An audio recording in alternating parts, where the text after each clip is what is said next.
Super ultra high yielding dividend income focused ETFs, things like the Yield Max ETFs, TSLY, CONY, abbvie, etc., have become super popular over the last few years because of the fact that some of these ETFs claim to pay north of 100% per year in yield. Yes, as you see right here, distribution rate, and just a few lines down, Nvidia's NVDY apparently pays 122% in distribution rate per year. And I know that it's pretty obvious that at this point, some of these ultra high yielding ETFs are not worth investing into, and maybe some of the other ones are. So in this video specifically, we're going to go over a few of them, look at a very important metric, and figure out if ultra high yielding ETFs, things like Yield Max ETFs, things like the NEOS ETFs, or even things like JEPP and JEPQ are worth investing into in the first place, or maybe is it better to stay away from ultra high yielding ETFs altogether? Well, stick around to find out. Real quick, for those that haven't already, make sure to go to the first link in my description and grab my new dividend investing ebook, where I share exactly how I went from $0 invested to now earning over $6,000 on a monthly basis and over $1 million invested in the markets. Along with the ebook, you're also going to receive my custom dividend tracker, where you can track your dividend progress on an ongoing basis and reach your dividend investing goals. So make sure to grab yourself a copy of my dividend investing ebook and the new dividend tracker today. It's the first link in my description. So first, before we go over and dissect some specific names and see what they've done over time, I personally, in my long-term portfolio, as you can see right here in my dividend tracker, I do own some higher yielding assets. Like for example, I have 1,248 shares of JEPP, which I've owned for years now.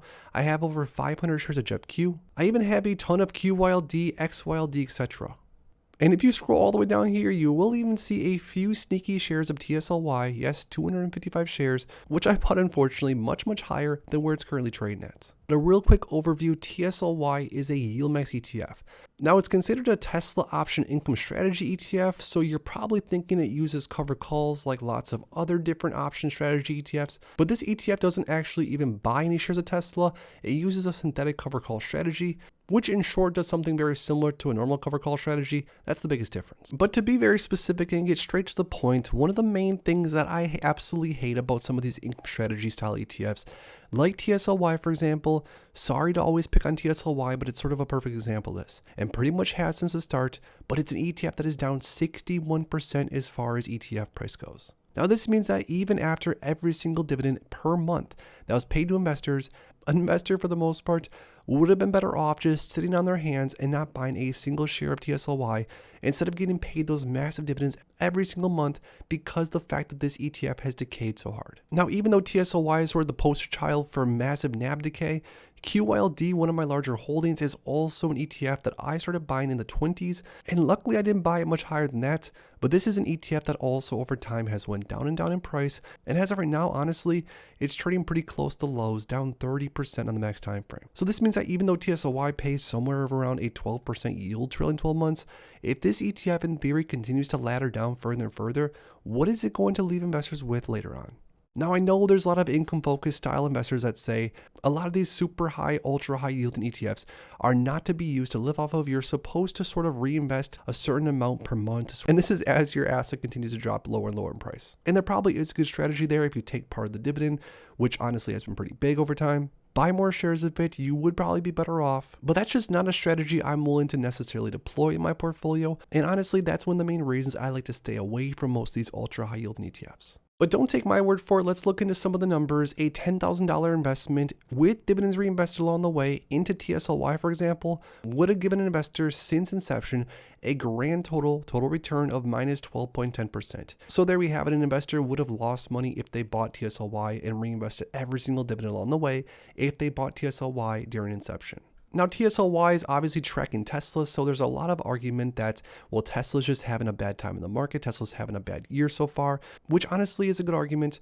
because if you look at CONY is another Yield Max ETF that tracks Coinbase, of course. This ETF with reinvested dividends along the way is up 117%, and this is over 0.72 years. Now, I gotta be honest, there's nothing in my portfolio that has performed that well, so it does go to show that maybe not all ultra high yielding ETFs are necessarily trash, maybe just certain ones of them are. And then there's other super high yielding ETFs that have much more of a mild strategy that deploys a much more familiar approach, like SPYI, for example, the NEO's S&P 500 High Income ETF. This ETF, for the most part, buys into the S&P 500, writes call options on the index, and then it also utilizes buying calls, which makes this ETF very tax efficient and has a consistent, for the most part, payout every single month. And something like SPYI, for example, even though you're not up 100%, within the last 1.67 years, the total return is around 18.2% or around 10 or 11% per year, which is a very calm, safe return, which I love. Now, there's also other ultra high yielding ETFs that have more of a steady strategy, like SVOL, the Simplified Volatility Premium ETF, which, although this ETF is down 13.79%, so it has been a victim of NAV decay. Because SVOL hasn't decayed all that much, relatively speaking, and because SVOL pays around a 16-17% yield, SVOL, for another example of an ultra high yielder, has a total return of around 34.1% or around 10 or 11% per year. So I do happen to think that there is an argument that some of these ultra high yielding ETFs could be worthwhile in having a place in your portfolio. But with that, and along with all these ultra high yielders, whether it is something that yields 12, 14%, 18%, or something insane like CONY, which has a 148% yield, regardless of what you're buying into, if there is a promise that it's going to yield, say, double digits or maybe even triple digits, I think there should be an obvious assumption that there could be a lot of risk involved, especially with some of these names that are tracking a single ticker. And that's why, for me personally, not saying this is right or wrong by any means, but I like to invest in some of the ultra higher yielding income oriented assets like QYLD, JEPP, JEPQ, some of the ones that track an index, not necessarily track a single stock. That's even one of the riskier parts about something like FEPI, which has a concentration on just a few stocks in the Qs. But over time, I've really migrated most of my cash balance into things like SPYI, JEPQ, or even QYLD, just because they have shown, at least for the most part, to be mildly steady. And also, at least with some of those, you have a definite grasp on how much dividend income more or less you're going to receive on a yearly basis, of course, unless something crazy happens. But with that, I will always have a few shares of some of the riskier, more fun things in my portfolio.